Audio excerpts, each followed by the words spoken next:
और बड़ी खबर आपको बता दें, ईरान के फिर इजराइल को चेतावनी सामने आई है। ईरानी सेना के प्रमुख हुसैन सलामी ने कहा है हमले के गंभीर और अकल्पनीय परिणाम होंगे। ईरान पर इजराइल का हमला नाकाम।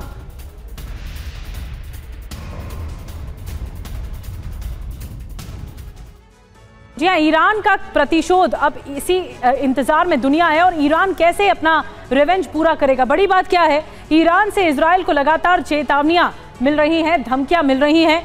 खमेनेई सेना प्रमुख, विदेश मंत्रालय धमकी दे रहे हैं। इजराइल को सबक सिखाना होगा, ये खमेनेई की तरफ से कहा जा रहा है।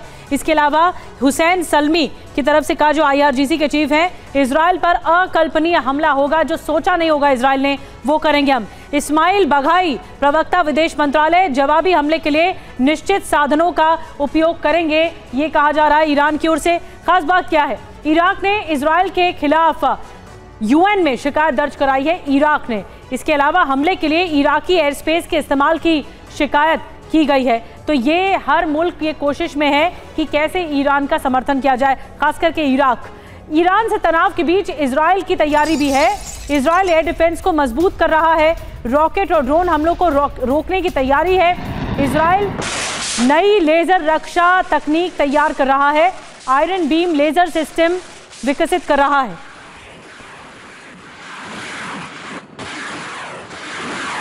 आपको बताते हैं कि इजराइल का जो नया कवच है वो क्या है। नया हथियार है आयरन बीम। जी हाँ, जो ये कैटेगरी है इसमें आपको बता दें air defence laser weapon system है। ये पूरा कारगर क्या है, दुश्मन के रॉकेट को इंटरसेप्ट कर लेगा, दुश्मन के ड्रोन को ध्वस्त कर लेगा, मिसाइल हमले को नाकाम कर देगा। और रणनीति क्या है इसके पीछे, ईरान हिजबुल्लाह हमास के हमले रोक पाने में सक्षम होगा, यमन से हो रहे हमलों को नाकाम करेगा आयरन बीम। खास बात क्या है, राफाल एडवांस डिफेंस सिस्टम और एल्बिट सिस्टम से करार हुआ। रक्षा मंत्रालय ने $534 मिलियन का समझौता किया है। एक और बड़ी खबर आपको बता दें, हिजबुल्लाह की टनल में IDF चीफ देखे गए। हर्जी हलेवी ने हिजबुल्लाह की सुरंग दिखाई है। ग्राउंड ऑपरेशन के दौरान ये टनल मिल गई। सुरंग में हिजबुल्लाह के हथियार बरामद किए गए हैं। लेबनान में सीमा के पास टनल मिली।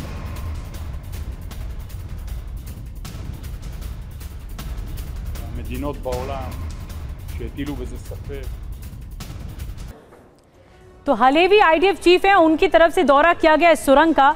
आइए आपको बताते हैं ये पाताल लोक हिजबुल्लाह का क्या है। बड़ी खबर क्या है, लेबनान बॉर्डर पर हिजबुल्लाह की सुरंग बनी थी। IDF चीफ ने टनल का चप्पा चप्पा देखा। टनल में क्या देखा, आधुनिक हथियारों का जखीरा देखने को मिला, मिसाइल, रॉकेट और ड्रोन देखने को मिले। लड़ाकों से संपर्क के लिए संचार सिस्टम देखने को मिला। लड़ाकों के रहने के लिए आधुनिक काफी सुविधाएं थी। IDF ने क्या कहा है सुरंग पर, बड़ी जंग की तैयारी में था हिजबुल्लाह, ये कहा जा रहा है IDF की तरफ से। वैसे 7 अक्टूबर के हमले को 1 साल से ज्यादा वक्त बीत चुका है। ऐसे में नेतन्याहू ने तेल अवीव में शोक सभा रखी थी, लेकिन इजरायली जनता ने बेंजामिन के सामने ही उनका विरोध शुरू कर दिया। क्यों, इस रिपोर्ट में देखिए।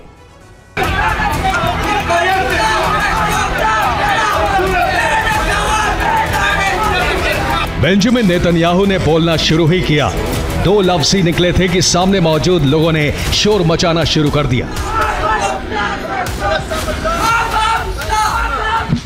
बेंजामिन नेतन्याहू के खिलाफ हर शख्स ने नारे लगाने शुरू कर दिए।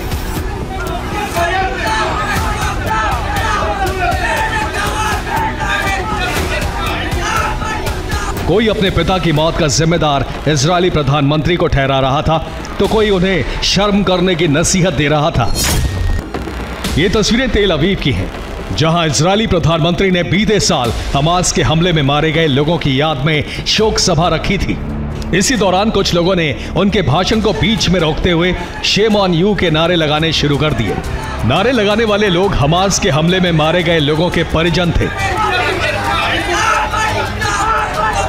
दरअसल पिछले साल हुए हमास के हमले को न रोक पाने के पीछे आज भी कई लोग नेतन्याहू को दोषी मानते हैं।